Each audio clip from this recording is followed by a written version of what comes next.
Hi, it's Clay Tompkins with BrewLikeAChampion.com, and if you were able to watch my introductory video, you would know that I am a rookie homebrewer who's trying to win the American Homebrewers Association National Homebrew Competition. The trouble is, it's only 3 months away before the first round submission and 6 months before the final round submission. So clearly I don't have a lot of time to go from rookie to champion. So this episode is going to be about my strategy, or at least the strategy I have in mind right now, that should get me there. And so I hope you enjoy the video, and thanks for tuning in again. The American Homebrewers Association puts on an annual national homebrew competition every year. They've been doing it since 1979. According to their website, it's the largest of its kind. And to give you a sense of the size of the competition, in 2017 they had over 3,000 homebrewers competing, and they entered into over 8,000 different entrants, so 8,000 different beers. So that's a very large competition. I'm really excited about joining it this year. Because I don't have a whole lot of time, I need to have a really good strategy from going from rookie homebrewer to national champion homebrewer. So here's what I have so far. First, I know I need to do a lot of research. I need to understand the beer categories themselves a little bit better. And I also need to know what exactly are the judges looking for when they're trying your beer. Are they looking for creativity, for example, or are they looking for you to just hit all the high notes of that category? After I do the research, the second thing I need is pretty obvious. I need some award-winning recipes. So I'm thinking about taking some of the recipes that I'm already pretty good at or pretty comfortable with and enhancing them. But I'm also thinking about looking at categories of beer that I've never brewed that may give me better odds of winning. So when I think about what categories to choose, I may be inclined to choose the American IPA category because that's what I tend to drink. However, I think that's going to be a really crowded competition because a lot of others will enter their IPAs. So it may be better for me to look at categories that are less popular with fewer entrants to increase my odds of winning. The third part of my strategy is to have flawless execution on brew day.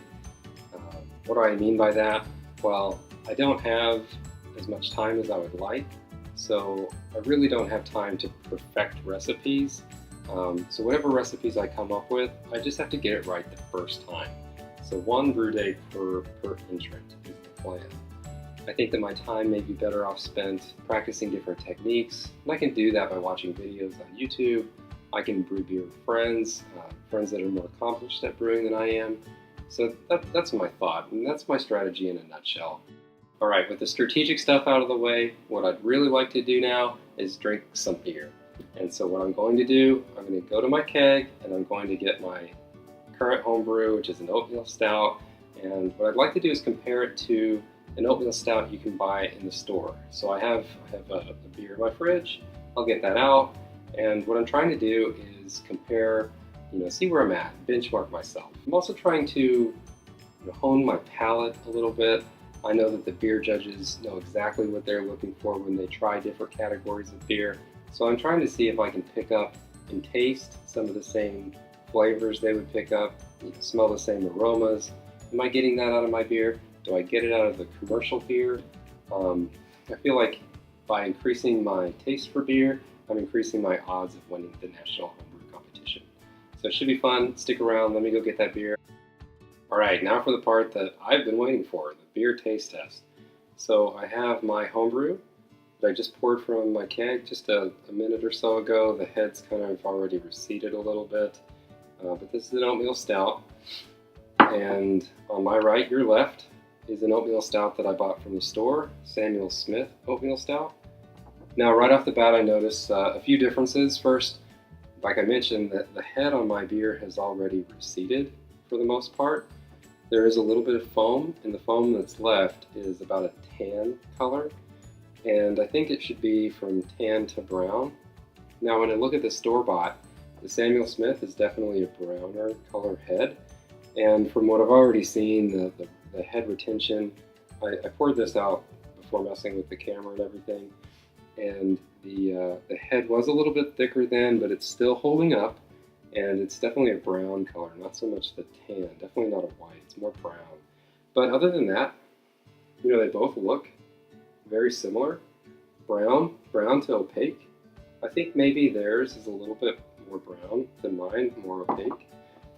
But other than that, they look pretty close. Now, the aroma and the flavor should be pretty similar, like a malty, nutty, coffee-like. And with mine, I get malt and maybe a little bit of coffee notes.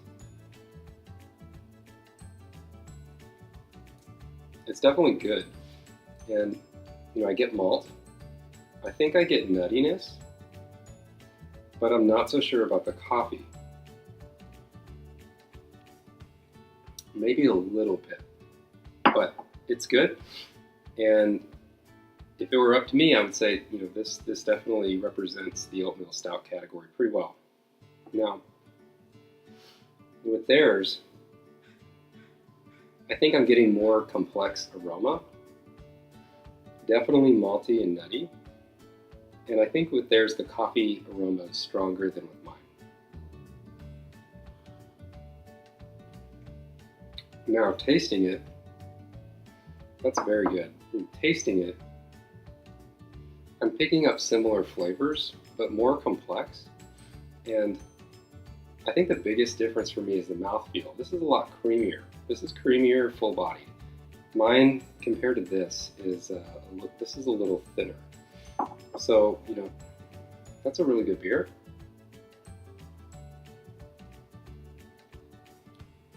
And I'm definitely getting the maltiness, the nuttiness, the malt from the grains, and the nuttiness from the oats, and more coffee-like flavor than mine.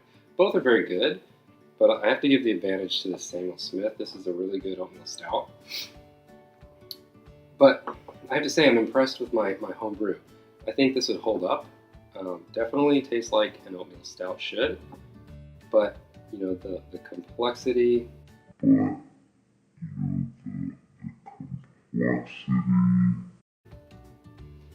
body, the mouthfeel of the store-bought is just that much better. So it gives me something to shoot for. You know, I need to improve upon this. It's good as it is now, but you know, it could be better. But that was fun. You know, it's nice to taste mine side by side with another, and I feel like this is you know, improving my palate and hopefully improving my chances of winning the National Homebrew Competition. So hope you enjoy this video. Thanks for tuning in, and you know, stay tuned for the next one. Thanks.